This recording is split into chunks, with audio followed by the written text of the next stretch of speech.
I'm 67. Oh, I'm on vacation. I can have extra treats and stuff, and I really shouldn't. Sometimes I still do, and that it is what it is. And so it's just, I want to be able to enjoy my retirement, play with my grandkids, do the things that I want to do. I need to get stronger and I need to get healthier. What I was doing wasn't working. I felt kind of like a fraud in there. I think as I got stronger and a little bit leaner, my confidence grew. If you're wanting to build muscle and, change your body composition, that you need to. All right, little interruption before we get into the podcast. Did you know that over 60% of you that listen to this show regularly aren't subscribed to the channel? So if you could do me a favor and click on the subscribe button, because it really helps the channel grow and really helps me get bigger guests on the show and helps me elevate the quality of the show. So again, I run these episodes ad-free for that reason, because I want to give you the best experience possible without any interruption. So this is my little interruption right here. So if you could do me a favor and subscribe, click on the notification bell so you can be notified when the episode goes live. I appreciate it very much. Enjoy the episode. All right. Good morning, everyone, and welcome to another episode of the Fit Vegan Podcast. Today, I'm joined by one of our Fit Vegan superstars in person in our house in LA. Linda, welcome to the show. Thank you so much. It's great to be here. Yeah. I'm excited that we get to meet in person again. Yeah. Because we met in NHA, right. Cleveland, Ohio, almost a year ago. Mm-hmm. It's coming up on a year now. Yeah, it'll be in June. It'll be a year. Yeah. So you and Gary are here, so we're going to get to work out and eat some good food. Absolutely. Awesome. So, I've interviewed you before on the show but it was you and Gary about your transformation you guys have done together. Mm-hmm. But I want to do an episode individually about each of your journeys. And so do you mind kind of sharing a little bit to people, a little bit of who you are and where you're at before you started the program, so people have like a full context of where you started from? Okay, sure. So my career I was a nurse and I worked in a lot of different areas, but my favorite part was cardiology. And just before I retired, I was a virtual cardiac rehab nurse. And so that meant that after somebody had a heart attack or heart surgery or an event, where I would get to help them to start feeling better again. So that a lot of it had to do with nutrition, exercise, getting people moving. And because that's been my passion, is excellent nutrition and trying to encourage people to eat more whole food, plant-based. When we were living in Portland, we would work out a lot. And we had 5 years, twice a week, we used a personal trainer. His name was Dan, and he was wonderful. And we also did CrossFit for a couple of years. And so at times we were doing the personal training and CrossFit at the same time. So we were doing a lot of workouts. We'd get up and go to work out at 6 a.m. before work. And that was all a lot of fun. But then when we retired, we were still being really active, and Gary was still going to the gym like every day.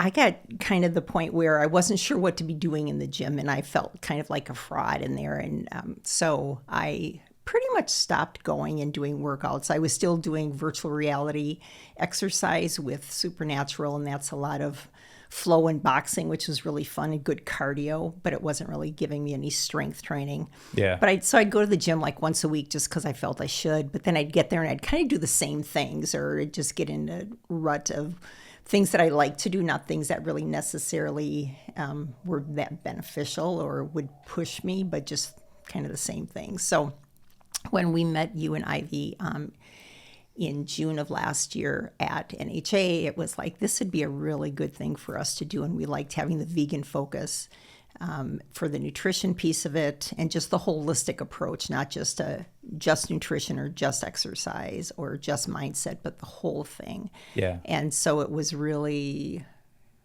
eye-opening and a lot of fun to get started. At one point, did you transition to eating whole food, plant-based? Because you mentioned like you were working as a nurse, and then you had that interest, but how long ago did that start, and what was the pivotal moment? So back in 2004, I read Dr. Joel Fuhrman's book, Eat to Live. Yeah. And that was the book because I was looking for heart disease prevention, because my father had heart attack and a couple of bypass surgeries, and my mom had issues. My brother had a heart attack when he was 50, and so I was looking for, how can I prevent this in myself? Yeah. And at the time, I was working in cardiology, and found Joel's book and read it and went, this is what I need to do. And so I came home and told Gary that I was going to do this. And he's like, okay. And he was on board number one from the beginning. I mean, he just was totally whatever I wanted to do, since I did most of the cooking because I love to. It's not that he can't or is unwilling. I just like it. It's very relaxing to me to be in the kitchen. And so, so that was back in 2004. And we were mostly vegan at home, but when we'd go out to eat, it was like once in a while we'd still have fish or some cheese, eggs, that kind of thing. And then in 2011, when we watched Forks Over Knives, we went with some friends of ours, and they walked in being carnivores and walked out totally vegan. And when we left too, we were like, okay, we need to dial this up a notch. And so that's when we really made the effort to be totally vegan. Yeah. And now, did you guys go straight to being whole food plant-based? Because I guess it was at 2011, there wasn't a lot of vegan junk food or processed food at that time either. So you kind of forced to be whole food plant-based? Mostly, yeah. And I mean, not that we wouldn't once in a while use a few of the convenience things, but for the most part, it was, whole food plant-based from the get-go, just because I like real food. I've never been that much into processed stuff and, fast food, that kind of thing, even when my kids were young, before we were in this movement, they'd want to go to McDonald's, and I went, peanut butter and jelly sandwich is a lot faster than the McDonald's drive-through line. And better. Yeah. And I would allow them, they could go once a year, but I wasn't paying for it. That was my deal with them. Yeah. That's a good deal, because some people go there every day after work. Yeah. Yeah. No, I do miss, so basically you've been vegan for like 14 plus years now, but kind of got into more whole foods like over 2 decades ago, basically in 2004. I feel like it was easier for people to eat healthy back then, because there wasn't such like an abundance of vegan processed food. Like I transitioned over a decade ago, and there was, I think Oreos and black bean burgers. Like that was kind of pretty much it. So I think it was like easier to just like eat real food because you had no other options. But now people are like, well, there's a vegan ice cream, there's a vegan pizza, there's a vegan burger, and people are being distracted by these things. Yeah, absolutely. So you mentioned when you retired, Gary was continuing to kind of work out, and for you kind of faded a little bit, and you kind of stepped away from the gym because you mentioned you felt like a fraud. Why was that?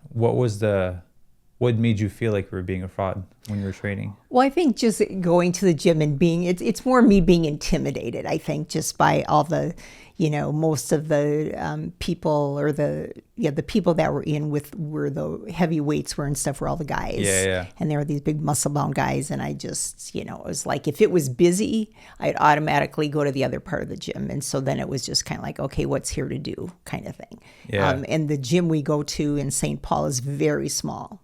I mean, it's got everything we need, but it's pretty small. Yeah. So it can get congested pretty easily.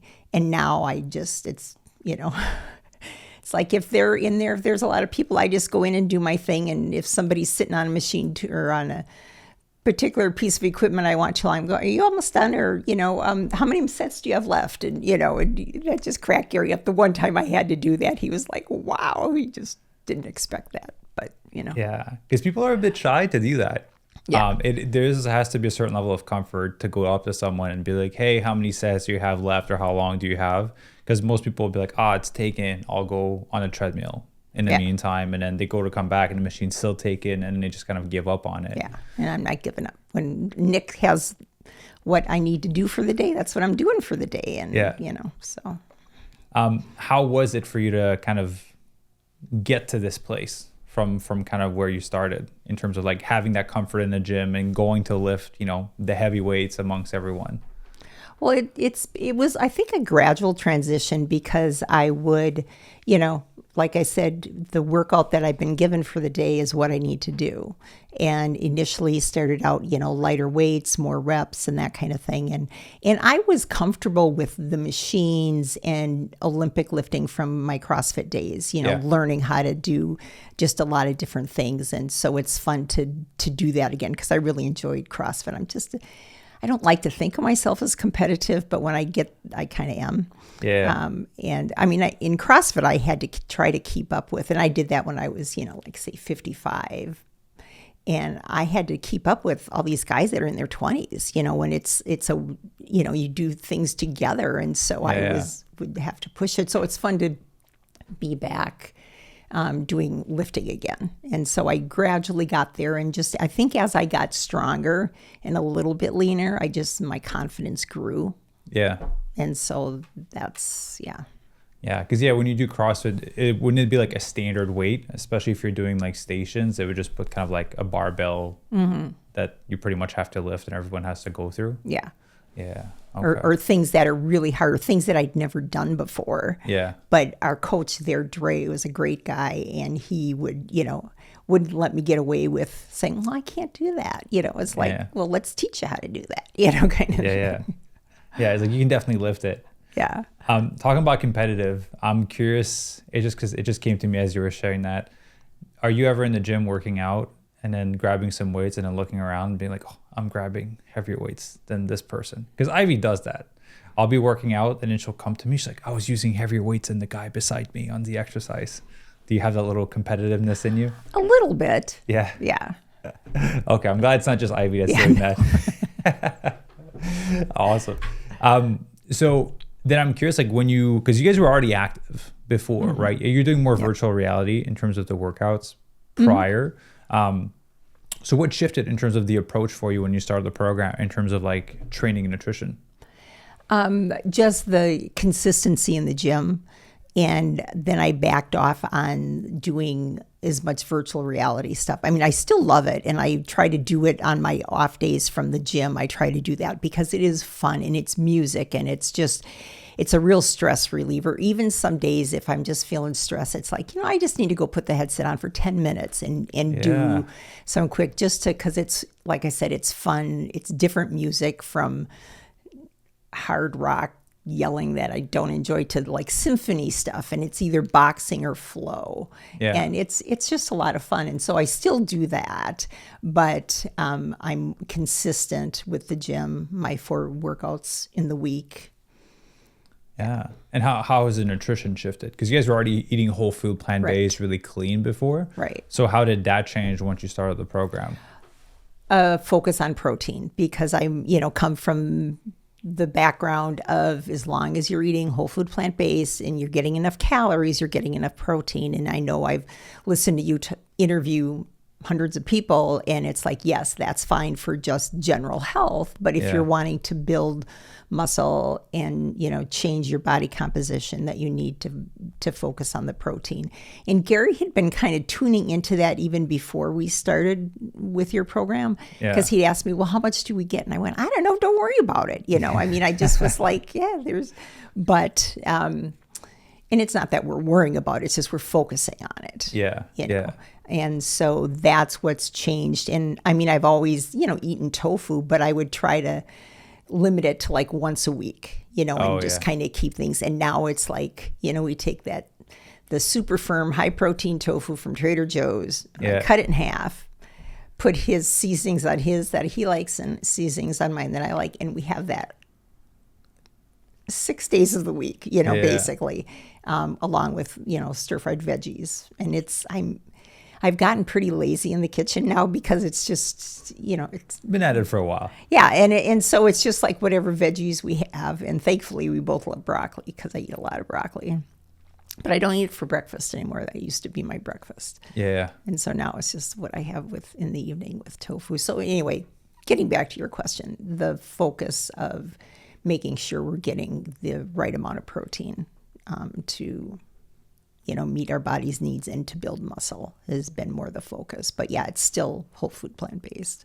Yeah. I say there's nothing wrong with tofu. I've had a pound of tofu every day for pretty much the past decade of being vegan. There's great benefits to it. I'm curious. So I would consider you guys pretty fine-tuned before you came into the program. There was just missing a few little tweaks to kind of get you to the position that you wanted to. And one of those little tweaks was like, yes, I think progressive overload in the training with strength training, and kind of consistency with that was one component. But the other, like you mentioned, was putting more focus and awareness towards a higher amount of protein to achieve that outcome. What's the changes that you noticed from increasing your protein? Or did you notice any at all? Well, I think for me, I mean, and also just watching the calories, which I never counted. It's like I would always have a bunch of veggies and then have a regular potato or a sweet potato or some kind of starch just to keep me satiated. Yeah. And I think I was just eating a lot more calories than I thought. Yeah. Because I've been, very slowly backed off on my calories to where I'm at now. And I've lost the weight, but it's been really slow. And that's part of it is too, when I travel, I still have the mindset of, oh, I'm on vacation. I can have extra treats and stuff, and I really shouldn't. And sometimes I still do, and it is what it is. And so it's just, and that's why choosing vacations where it's whole food, plant-based, SOS free has been nice, because then you can just really enjoy the food and it's not overly burdened with the fats and the salt and that kind of thing. So I think focusing more on protein has just helped me to build more muscle and to lose weight too. Yeah. Because if you don't mind me asking, how old are you right now? I'm 67. 67, yeah. So when I interviewed you guys last time, you mentioned that I think you were stronger or fitter. It was one or the other than when you guys were doing CrossFit in your 50s. It might have been Gary that have said that. Yeah. Yeah. Where would you position yourself now looking back? It's like you are fitter now than you were at X age. Let's see. I am definitely stronger than I was, because before, again, I wasn't, I was doing like a lot of working out, but not focusing on the protein piece of it. Yeah. And so I think that's helped me to get stronger. And I think I'm fitter, or pretty close to when I look in 2012, where I did a half marathon, my one and only, because I've never been a runner. Yeah. But I did that one, and I did it in pretty good. I was, did it in a pretty good time for my age group, and so I think I'm about close to being that fit. Although right now, I wouldn't be able to run a half marathon just because I haven't been running. Yeah, for sure. There's definitely like you got to get your body used to like pounding the pavement for that long. Yeah. But the fact that you are as close, as fit as when you were doing a half marathon, how many hours were you training back then per week versus now? Well, a couple hours a day. In some days I do a workout and then work out with our trainer later in the day if I was off that day. Yeah. And yeah, anywhere between an hour and 2 hours a day. Yeah. And now it's about an hour, by the time, so in the gym, and part of it is just, maybe I'm slower, but taking your time, enjoying yourself. It's like, I have no hurry. I'm retired. I don't have to get out of here fast. So now we're doing about an hour, and it's 4 times a week right now, roughly. Yes. Yeah. Okay.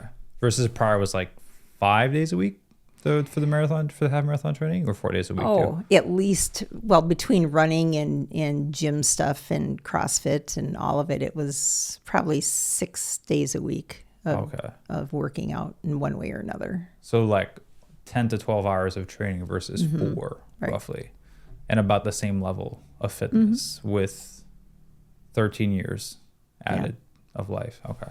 I just, people always want to like look like an athlete and feel like an athlete, but sometimes they miss the point that they don't have to train like an athlete and take all the time to be able to like look that way and feel that way. You can do it on a lot less training if you refine the nutrition. Right.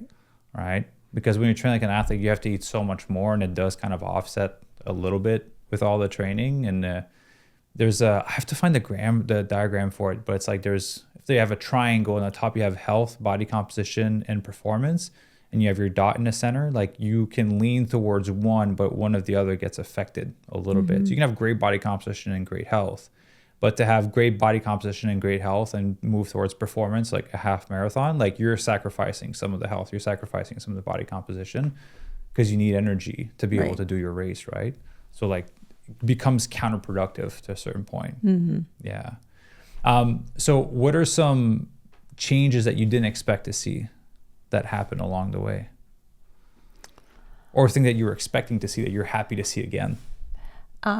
Just feeling leaner. I mean, I was frustrated with my weight. It's been a battle my entire life, and so it's always, and I haven't done tons of serious diets because it's just so frustrating, and I always say this is a lifestyle, it's not a diet. And so I can look forward to eating this way the rest of my life,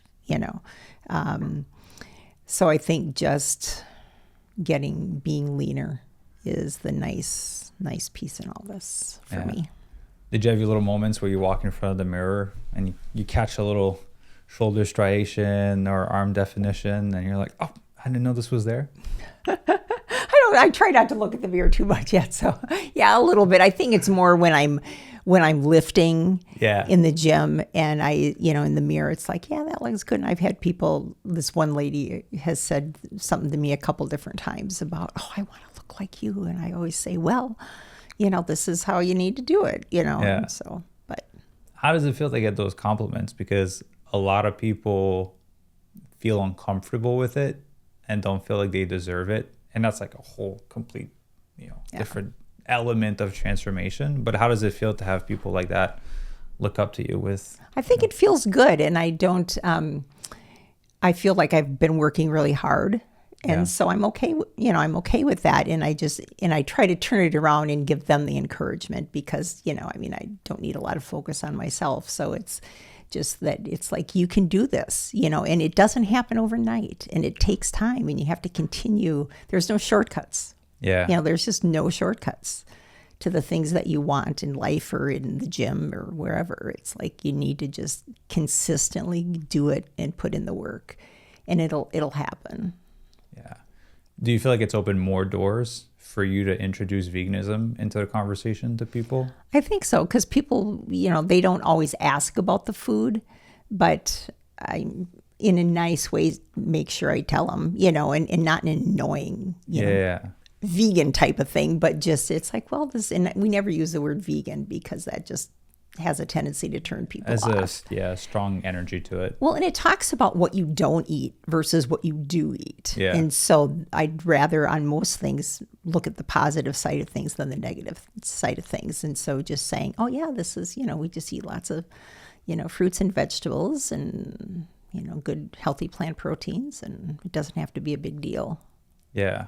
Yeah. Because you kind of become a little bit of like a walking billboard for the movement, right? Because everyone's always attracted to greatness or success or progression. And when they see someone around them that is changing for the better, they'll usually come with questions. Mm-hmm. Like, hey, Linda, what are you doing? Like, what are you eating to look like this? How are you working out to look like this? Mm-hmm. And people are a lot more receptive to the information you're going to give them versus, hey, you should eat vegan. And then no one's going to be listening at that point. Yeah. Yeah. Let's talk about obstacles, bumps in the road, because I think a lot of people don't take on transformation because they think about the fact that they want to change, they want to lose weight, they want to do all of this fun stuff. And then in their head, they start to build this whole imaginary journey of how it's actually going to go down. And they're like, well, I'm going to travel. And then there's anniversaries, and then there's the kid's birthday party, and then there's going to be cake. I don't want to limit myself on this trip. And as people start to think of all the things that are going to be going wrong because there's this weird expectation that everything should go smoothly when you're trying to improve yourself in your body composition, and it doesn't happen that way. You guys have traveled a lot while you've been on this journey, like a lot of cruises, a lot of trips. So can you share some, let's say speed bumps, all right, obstacles that you've had along the way and how you've overcame them? Because I want people to understand that in order to be in a position that you're in, you've had to overcome things. Like this wasn't a smooth, easy journey where it was like walk in the park. Right.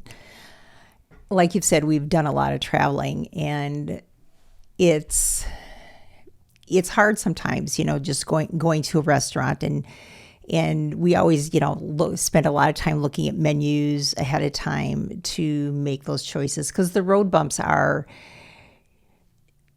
the food is, there's a lot of really delicious vegan food out there, and I'm a foodie. I love to eat. I love to cook, and so that's a focus, And so the bumps for me have been, enjoying things just a little too much, at a good vegan restaurant or whatever. And so, but just realizing, okay, that's one meal and not letting it derail. It used to be, oh, well, and I was never one to, I'll wait till Monday to get back on track. But it was like, if I had something, like if we went out to eat for lunch, it was like, well, the rest of the day is shot anyway, so I'll just eat whatever I want, and not focus on it. But now, and so that's a mentality of all or nothing. Yeah. And so I think what's more important is just if you're going to decide to eat something that might be more caloric than what you feel you should be eating, or something that, a sweet that you don't, if you're going to eat it, just eat it and enjoy it and be done. Yeah. And then move on. And like you always say, win the next meal. And so that's been something that has been really helpful, because the traveling, it does make it. And just even going like to the Sky Club. And like my win for this week was I didn't eat a scone, because I love scones, and they're sitting there, and there are two different kinds of them, no less, and there's a whole bunch, and so not eating something like that is just a real win. And if I would have chosen to have it, fine, I'd have it and then just move on. Yeah. But the traveling, but you just have to make choices each and every time you go to a restaurant or go out to eat. On the cruise or wherever, is just like looking at what your choices are and make the best one you can for in the moment. Yeah, I think there's two things to that. Like, you can see why the majority of people in North America are overweight. Absolutely. Like, it's like once you start to be aware of your nutrition and you go look at a menu, like you guys were talking before we started recording, you guys went to have dinner last night, a sandwich, 750 calories for a freaking sandwich. Right? That's like, half to, a third of people's daily food intake. That's crazy. Just for one meal for one sandwich, which is not going to fill you up that much. Like, it's very easy to see why people are over consuming food, because everything is so calorically dense. Yep. And because of the processing, it's like if you eat just basic food, it doesn't get like that. But when you're eating out, or, at someone else's house or family gathering, there's all these compounding things in that. And so, yeah. Yeah, just honestly, just adding, most restaurants add like a lot of fat, right? Either through the form of oil or some other sources of fat. But that drastically increases the amount of calories per meal. And it's really hard to find a low fat meal at a restaurant, not even for the sake of eating low fat, but for the sake of just having a meal that doesn't have 700 to 1,000 calories in one sitting.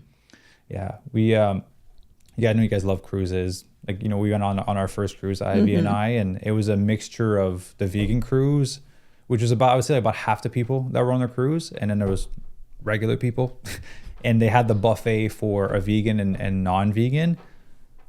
The things that people had on their plate while they were walking around in the cafeteria, it was like pizzas and hamburgers and cupcakes and cheesecakes, and that was one plate. And they had another side plate of like fries and nachos with cheese, and I was like, it's incredible that people are able to eat that and not feel like absolute crap after. But the body gets used to whatever you give it, I guess. Yeah. I always believe that there's a certain set of beliefs that kind of bring people to a place where they are successful in their transformation. Because if people believe that they're going to fail at it because they've tried in the past and it didn't work, then whenever they try something new, they always find some type of way to self-sabotage it. If they overeat, like you've mentioned, to be like, all right, cool, I ate it, it's done, let me just win the next meal. It's like, I enjoyed myself, let me just get back on track with what I wanted. But a lot of people would have the tendency, which you mentioned, to be like, well, the rest of the day is shot, let me just eat whatever I want. What do you think have been some core beliefs that you've had along this transformation that have served you to be in the position that you're in now? I think just knowing that I can do it, and just give the confidence that I know it works. I know if I follow the program, because you've transformed, what is it, over 900? Over 1,000 now. Over 1,000 now. I'm not special. It's not like, oh, it'll work for everybody but me kind of thing. And that's just not true. It if you follow it, it works. And I think by just being willing to, like, the only thing that would make you fail is by not doing it. Yeah. Basically. And so it may take me a little bit longer because of, some of the bumps in the road of all the traveling and the food and that kind of thing.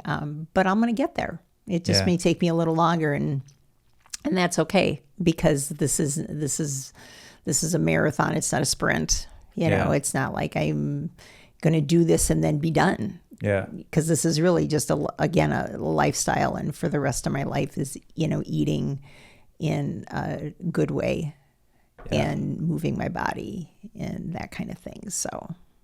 Yeah, because this isn't the whole journey. All we did is, you were heading in this direction. We just pivoted you by a few degrees to bring you in the right direction. And then the goal is to continue walking in that direction with those habits. It's definitely not once you do this, you don't have to work out and eat healthy for the rest of your life and you'll stay fit forever. Yeah. It's definitely, unfortunately, you have to continue to work out for the rest of your life. That's right. Yes. But you learn to enjoy it. Yeah, exactly. And love it. Yeah. You mentioned the beliefs that you can do this. So a lot of people have what you mentioned earlier, which is, I've tried in the past and I haven't had success with it.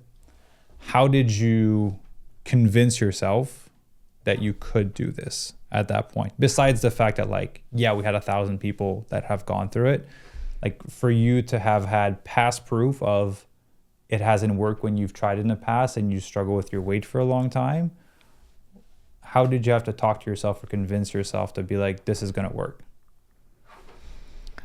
It's deep psychological question. It is. It's wow, man. But that's where the secret is. That's where the magic is. Yeah. Well, I think part of it is doing it with Gary, because I know that he was really excited about doing this, and he's the one that said, I stopped by, the Fit Vegan coaching table at NHA, and I'm like, okay. And so it's I want us to continue to do things together. And I know that, with my family history and stuff, I mean, a lot of people say, women always outlive the men. And in our situation, my family history is worse when it comes to heart disease and that kind of thing. And so it's I want to be able to enjoy my retirement, play with my grandkids, do the things that I want to do. And to do that, I need to get stronger and I need to get healthier. And what I was doing wasn't working. And so I'm smart enough to know that, if what you're doing isn't working, then you need to find something that is going to work. Yeah.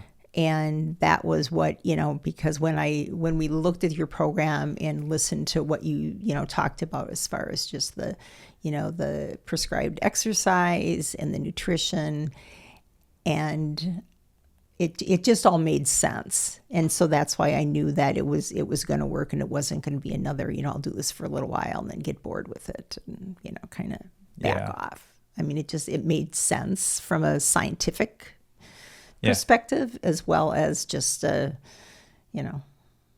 one that it's something that, because I enjoyed being in the gym, but just had kind of gotten out of the habit and had stopped enjoying it because I just was floundering there, not knowing what to do and stuff. And so when I have a plan, I'm good. Yeah.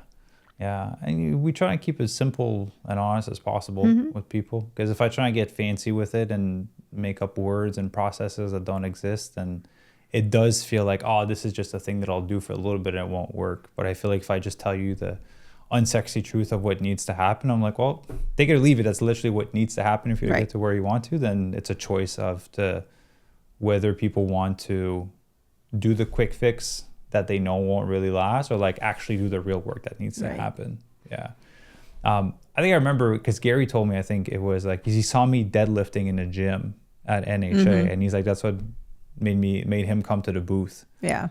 Yeah, I put some. Well, you were doing something with because I remember at the time, because when I'm in the gym, it's I don't really look at other people working out and stuff, and but I was in the one area, and you were over by the treadmill, and you were doing, I don't know what the heck you were there doing. I put the 60-pound dumbbells on the treadmill, and I was deadlifting the treadmill. Oh, that's right. Because there wasn't enough weights for me to do deadlifts that day. That's right. Yeah, I knew it was something interesting over there, and I just kind of want to act like I'm staring, but it's what the heck? Yeah, this guy's weird. He's deadlifting a treadmill with some, and it was tough because the mat was rolling as I was lifting it. So, and it was like a sumo deadlift because it's a pretty wide treadmill, but hey, you have to do what you have to do to get a workout in. That's right. Yeah. So then let's pivot to, pieces of advice for people that are where you were before, right? So the people that were in your position where maybe they were exercising for a long time, they were into that routine, and then kind of, falling off a little bit from the gym. Maybe they're doing virtual reality, they're more exercising at home, dabbling in it, but there's no real structure or consistency with it. They're potentially still stuck in the don't worry about protein, eat as much as you want as long as it's whole food plant-based, which again, beautiful things if you want to be healthy. But for those that are stuck with their body composition, what are a piece of advice that you would offer these people from you being now, a fit vegan success story? Well, I think part of it is don't be embarrassed to do something different. Yeah. And for me, it's like as a nurse, and I would counsel patients, and it's like I knew what needed to be done. I just wasn't doing it right. And so I think it's the whole point of don't be embarrassed to stick your neck out and try something different if what you're doing isn't working. If what you're doing is working, great. Yeah. But if it's not, then you need to, look at what your goals are, over your lifetime, over the next 10, 20 years. What do you want? How do you want to feel? What do you want your body to look like? What do you want to do? And then what are you going to do to get there? And so for me, making the decision to, even though it costs money, and I like to be tight with my money because, I'm not earning it anymore.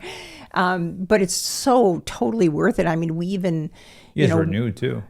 Yeah, we did, even when I was partway through, it's like, okay, I'm going to do this longer than 8 months because I really want it to be solid. I want to be exactly where I want to be before I, cut the strings kind of thing. And so just my advice to people is just do it, make a decision to do it and don't be too embarrassed to ask for help. Yeah. Well, let me dive into that actually, because that's one of the questions I wanted to ask. Personally, that's the only way I got ahead in life is by accepting that I don't know everything and that it was okay to ask for help. Mm-hmm. But as you mentioned, you were a nurse, very knowledgeable, very educated. We work with a ton of doctors as well, very knowledgeable, very educated. And those people have asked for help. And usually that's how it tends to be. Usually people that are a little bit more ahead in the things that they want understand that asking for help is a part of the process. But a lot of people are still a bit too stubborn to be like, no, I'll give me another 6 months and I'll figure it out. But realistically, they won't study this for the next 6 months full time to trying to figure it out. How did you overcome the I need to ask for help? Because a lot of people seem to be stuck on the let me just give me a little bit longer to trying to figure it out by myself. I think because it had been when we met you, we had been retired for a year. I think we'd been retired for a year. Mm-hmm. And so it was at that point, it's like, okay, nothing has changed in this year because I thought, okay, I'm going to have all this more time. I'm not working 10 hours a day. I have all this more time to, dial in the nutrition and do this and that and stuff. And we were still, walking close to 3 miles a day and doing things, but nothing had really changed when it came to my weight or my body composition. Yeah. And so for me, that was when it's just like, okay, I need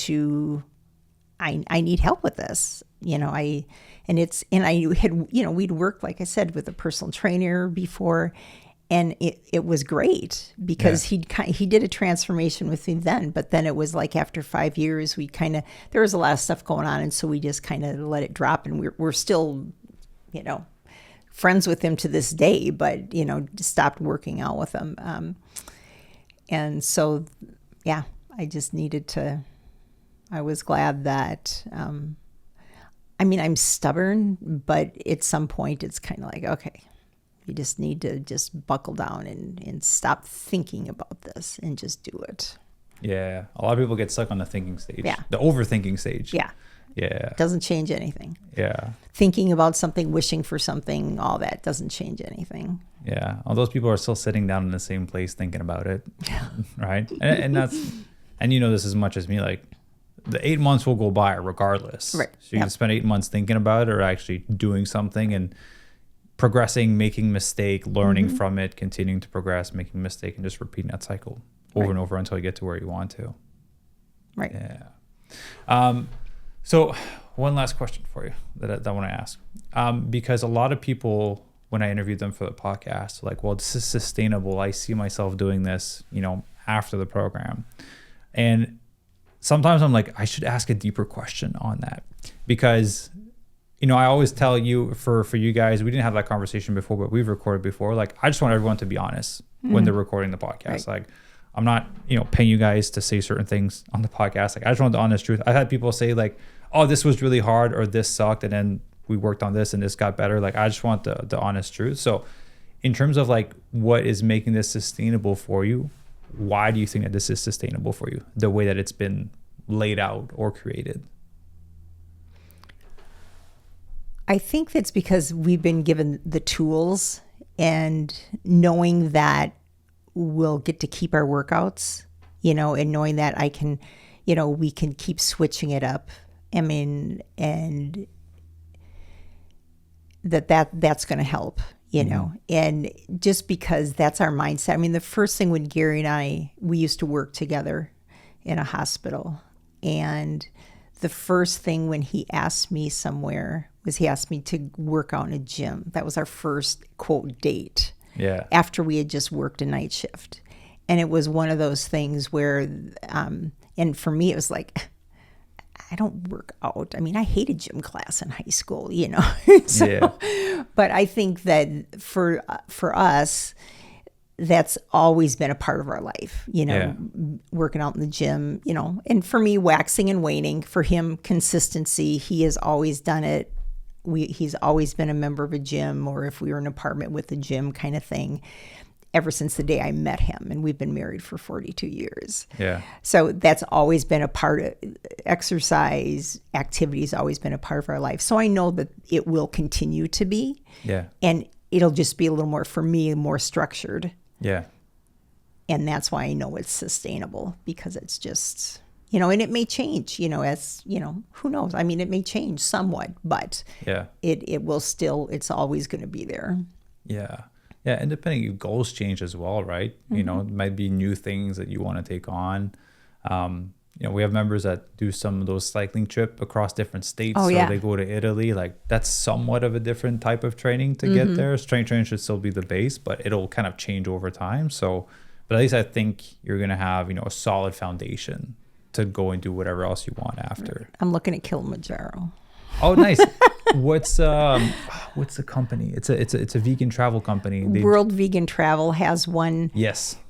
We're not going to be able to do the one that they have scheduled, but if they do another one, because I've looked at that, and we're actually doing one with them in Italy, so we're going to talk to them about if they're going to do another one or not. But nice. Bridie.